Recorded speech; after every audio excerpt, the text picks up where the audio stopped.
All right, we're just gonna get right into it.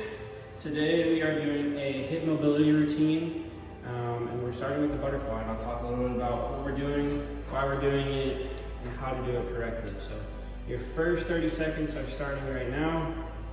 You are working on your hip mobility, and you get 30 seconds here to kind of play with things. You get to lean forward, lean back, wherever you're cramping, sit there for a little bit.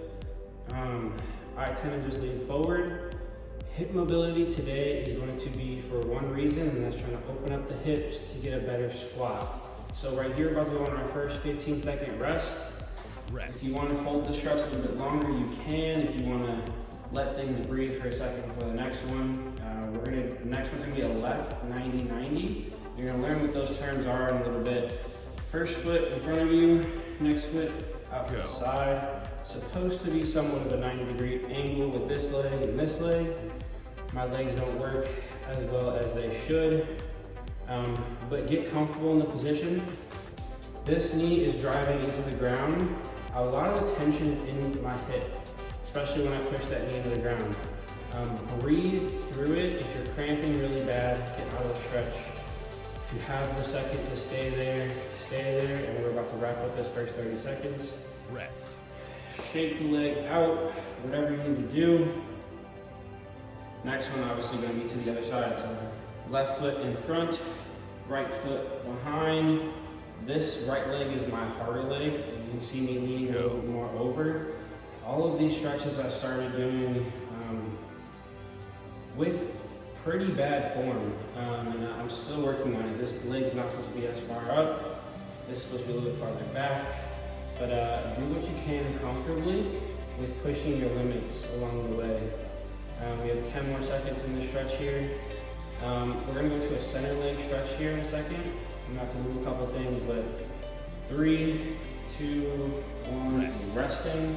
My resting position is commonly with my legs in front of me. Just gives me a breather, gives my hips a second to calm them down. Spread your legs wide, and actually this stretch is going to be hanging out here. If you can't get forward and you have to lean back, that's okay, it's where I started. And I just started inching my way forward, kind of pushing myself a little bit. The more you can, the better, is relying on just the muscles. So if you have to push yourself forward to start, if then you can kind of lean your hips in and get yourself forward, that would be preferred.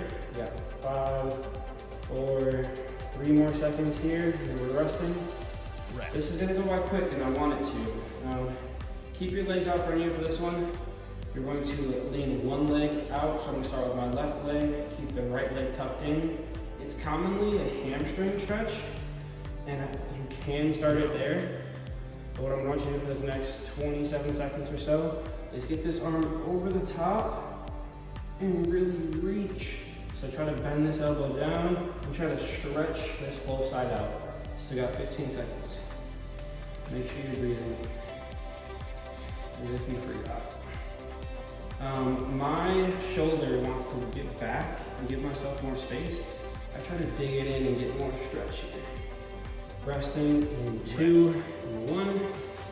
Obviously for the last stretch, we're going to the opposite side. I'm trying to make this as compact as possible. So I feel like I'm not saying enough to get you guys good cues, but I want to make sure that you guys get this stretch done. So if you need more information, let me know in the future. For the right side here, I have more leg problems going on this right side.